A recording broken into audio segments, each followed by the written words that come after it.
Também eu fiz um vídeo resumindo esse evento, tá? Tá lá na minha página também, quem quiser seguir, o Surfista Gravitacional. Não vai dar tempo de mostrar agora, tá? Vou falar um pouquinho da instrumentação, como que o LIGO conseguiu detectar ondas gravitacionais.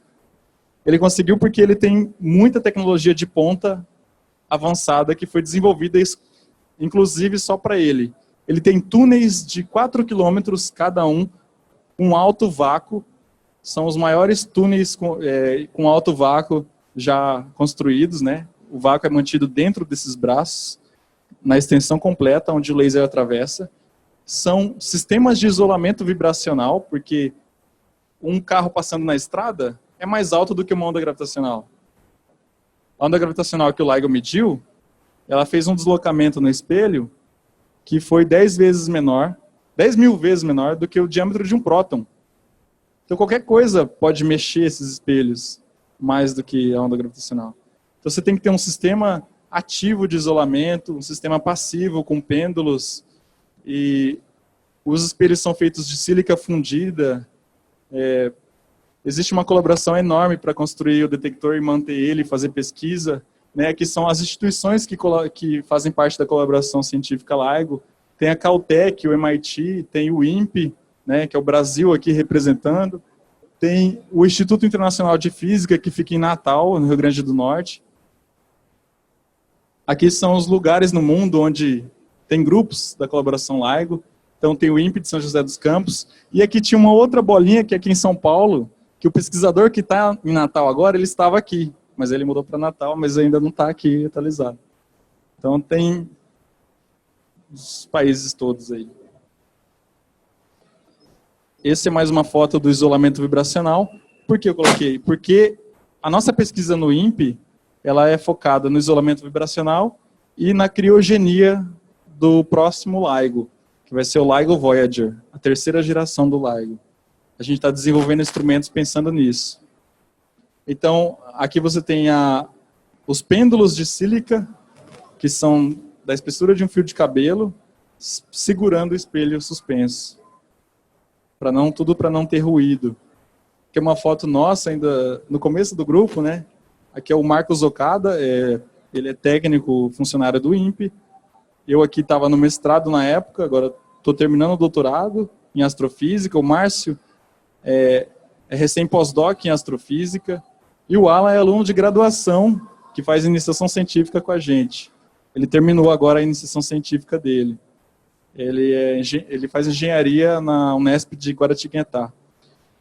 Os instrumentos que a gente trabalha e que a gente pesquisa são financiados pelas agências brasileiras, né, CAPES, CNPq, FAPESP, pelo governo. Esses experimentos introduziram a gente na colaboração, como eu já falei. Aqui é outra imagem do grupo, porque naquela não está todo mundo. Esse é o líder do grupo, é o meu orientador, Odílio Denis Aguiar. Né? Aqui também são os outros dois integrantes que não estão na foto, o César e a Tabata. Eles pesquisam mais na área de caracterização do detector e ruídos, né? A área computacional.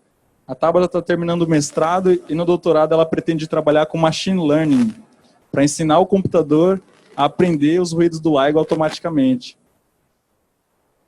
Aqui são alguns experimentos que a gente fez no Laboratório de Integração e Testes do INPE.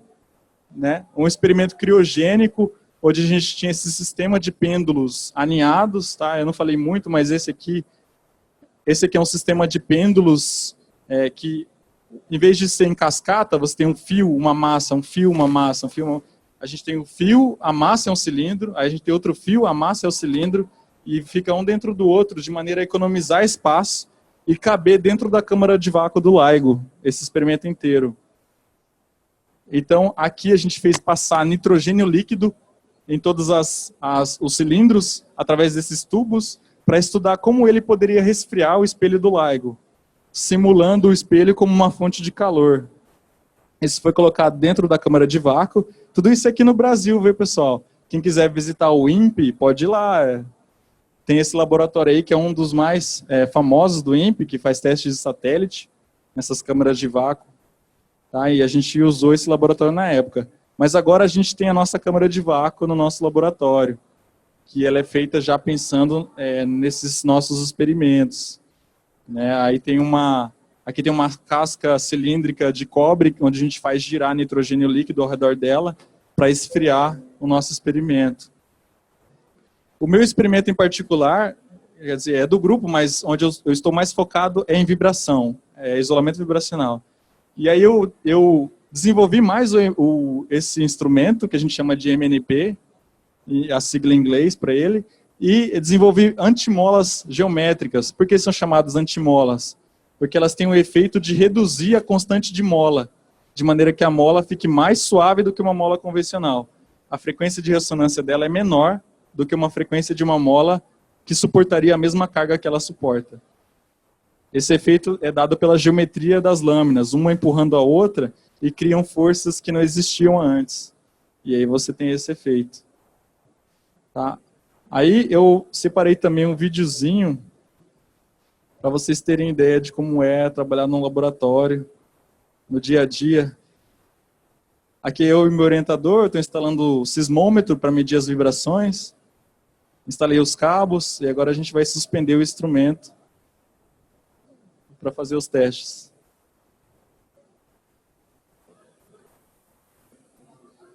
E aí, tenho outros também. Depois eu vou fazer uma montagem melhor e colocar lá na internet, no site que eu falei para vocês, do surfista.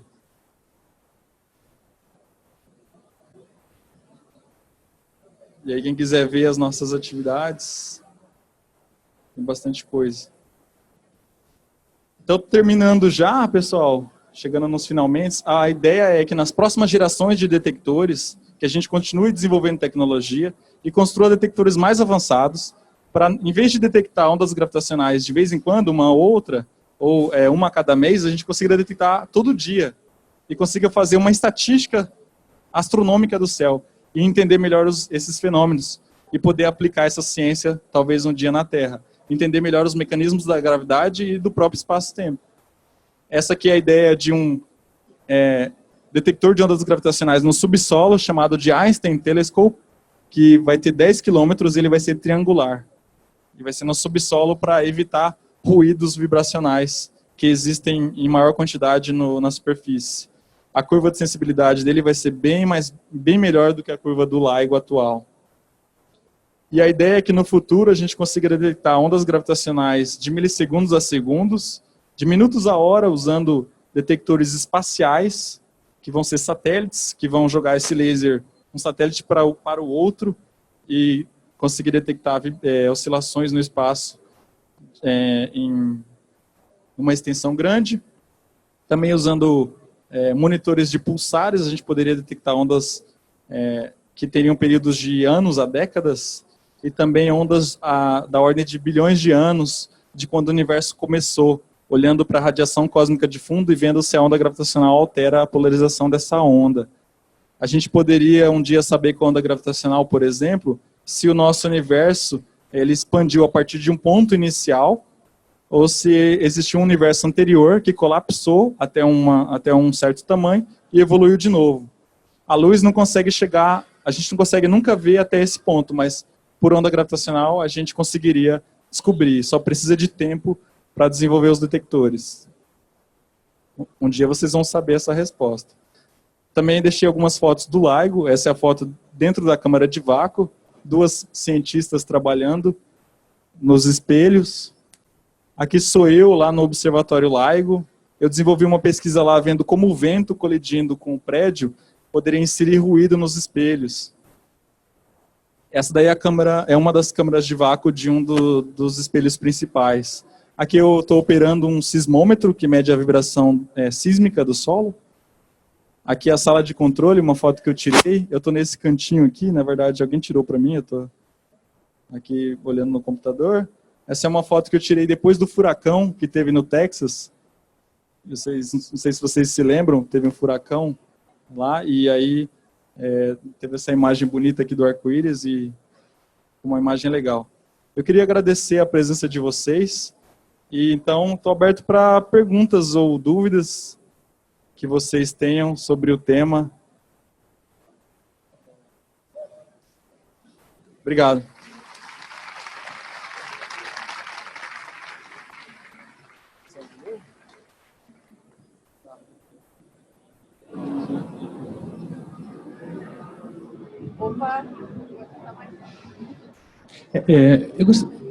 Eu gostaria de perguntar, você falou que a amplitude da onda é na faixa de tamanho de um próton, né? Então isso é uma coisa muito pequena, né? E eu fico pensando o seguinte, a Terra está sempre vibrando, mesmo que vocês olhem as fontes artificiais, de carro passando e tal, você elimina as vibrações naturais da Terra, sísmicos e tal, através de uma análise de frequência, ou seja, ela está lá, mas você tira ela da conversa, e aí aparece...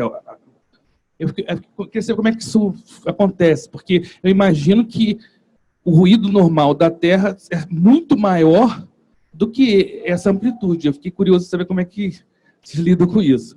Porque é meio estocástico, é por isso?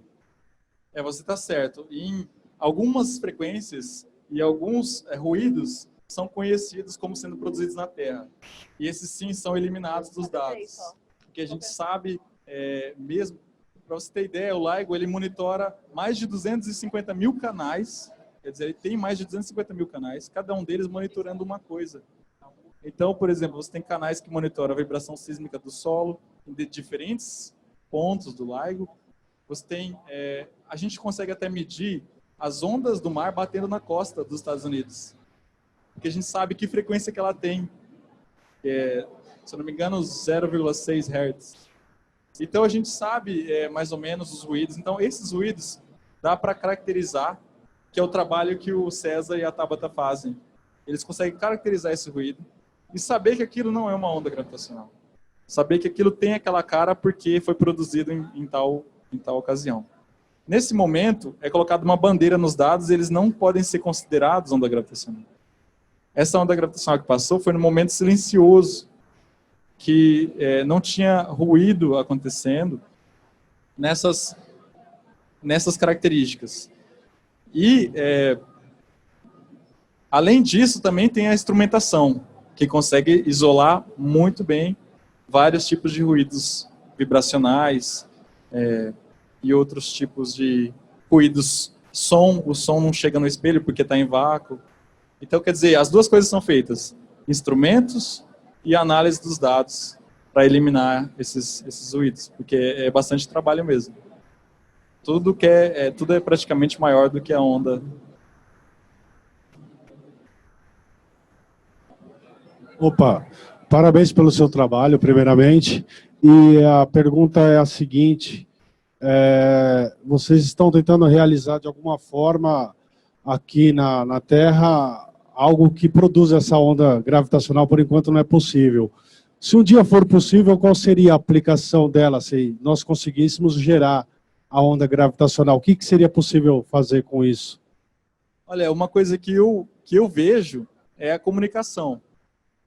Mas se fosse possível, né? Eu acho muito difícil, eu acho que não vejo assim tão próximo da gente que a gente consiga produzir onda gravitacional. Mas uma aplicação seria a comunicação. Até porque quando você está num lugar, dependendo do lugar que você está, o seu sinal não pega o sinal de rádio, porque tem montanha e tal. A onda gravitacional, tudo é cego para ela atravessa tudo. Ela atravessa a matéria. Ela só é espalhada um pouquinho quando ela atravessa um buraco negro. Mas isso não tem problema para a gente aqui, né? Quer dizer, uma delas é a comunicação. Agora, não sei assim de cabeça o que mais. Talvez um dia conseguir entender melhor essa força gravitomagnética, não sei.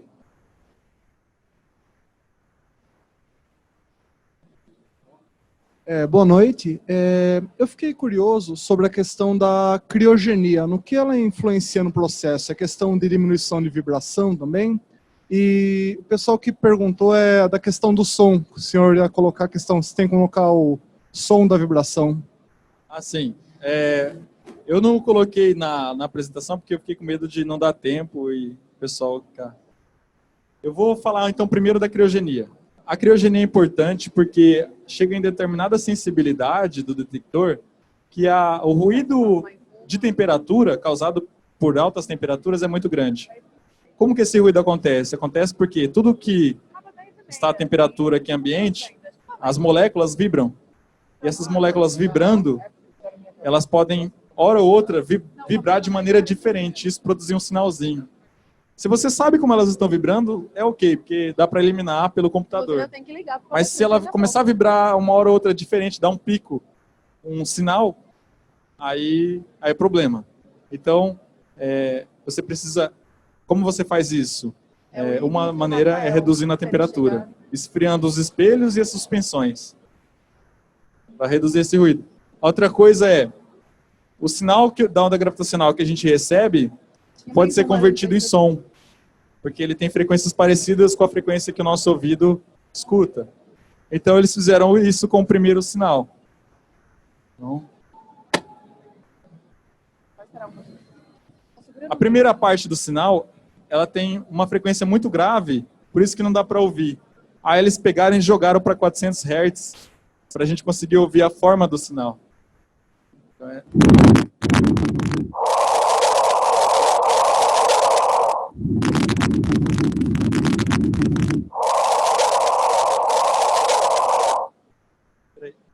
Vou jogar mais uma vez.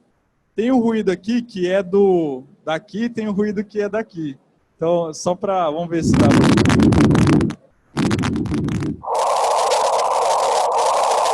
Vocês estão ouvindo esse... É o sinal da fusão.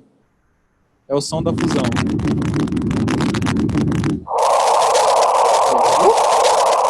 Porque eles estão numa frequência muito rápida, né? E aí passa rapidinho. É tipo uma frequência aumentando no tempo. Boa noite. Eu tenho uma dúvida. Uma vez que o sensor, né, detectou as ondas gravitacionais, é necessário assim verificar no espaço se apareceu um novo ponto, alguma coisa, para ter certeza que ocorreu aquela mudança? Ou não? Os primeiros sinais, a gente... Quando houve... Porque pode ser uma outra fonte de ruído, entendeu? Aí eu vejo como uma confirmação de que foi uma fusão, alguma coisa do tipo. Sim. Não dá para a gente confirmar com buracos negros, por exemplo, se ocorreu uma fusão, porque você não consegue ver, né? E além disso, você está vendo depois que ela ocorreu, porque na hora que o sinal chega, não dá tempo de apontar o telescópio. Mas sempre que ocorre uma fusão, a gente envia um aviso para os astrônomos que estão nos observatórios para apontar os telescópios. No caso dos buracos negros, eles não conseguiram ver nada, mas no caso das estrelas de nêutrons, sim. Então, nem sempre dá para confirmar assim, ou seja, ter a contrapartida eletromagnética. Nem sempre. Mas, estatisticamente, esses eventos foram tão fortes, tão intensos, que a chance de ser uma coisa aleatória nos dados, eles fizeram as contas, é de 1 em mais de 200 mil anos, coletando dados para ter um evento aleatório desse. Então, quer dizer, estatisticamente, foi confirmado que é uma onda gravitacional.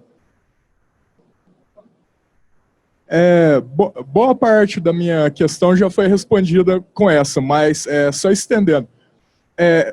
Como, nesse caso, teve confirmação de 2 LIGOs, né? E ainda... Sério, velho? Nossa. Teve confirmação de 2 LIGOs e tudo mais. Mas vocês costumam coletar alguma informação que é tido como uma anomalia, alguma coisa para estudo, mas inconclusiva, né? Excetuando a chance de ser ruído? É comum? Isso é uma boa questão, porque a gente pensa nisso, mas a gente não sabe ainda. Porque tanto é que, para a gente saber que foi uma fusão de buracos negros, a gente já tinha um modelo, e os dados que chegaram encaixou bem. Agora, pode ser que existam outras formas de ondas gravitacionais, que sejam, por exemplo, que a gente não consiga ver nos dados ainda. Como, por exemplo, eles tentam modelar como seria cordas cósmicas. Quando o universo começou a se expandir, surgiram defeitos na geometria dele, e como isso causaria ondas gravitacionais hoje? A gente não sabe. Talvez a gente tenha detectado muitas coisas que a gente não sabe. Está lá nos dados ainda e ninguém sabe. Por isso que tem bastante gente trabalhando na computação também. E nos modelos teóricos. Boa noite. Minha pergunta é bem simples assim. Quando você estava falando ali no começo da distorção que a órbita gera, a órbita elíptica de Plutão poderia ser explicada por alguma coisa assim que tivesse passado dentro da... Você pode repetir a pergunta? A órbita elíptica de... Como que é, por exemplo, se passasse, que nem eles falam, um cometa dentro da órbita do sistema solar, ele poderia interferir em alguma coisa a trajetória da órbita dos planetas. A trajetória elíptica de Plutão poderia ser explicada por ele estar mais longe e por isso ele ainda está deformado? Eu entendi. Eu acho que tem que ser um corpo muito grande, de quantidade de massa razoável, para conseguir causar algum efeito de forças em Plutão e talvez ter algum efeito de desviar ele da órbita. Tá? Mas isso não emitiria ondas gravitacionais detectáveis, porque tem que ser quantidades de massa muito maiores, da ordem de massas solares, e numa velocidade muito grande. Então, a gente não ia conseguir detectar. Só mesmo estudando o movimento dos planetas, que poderia ser confirmado isso.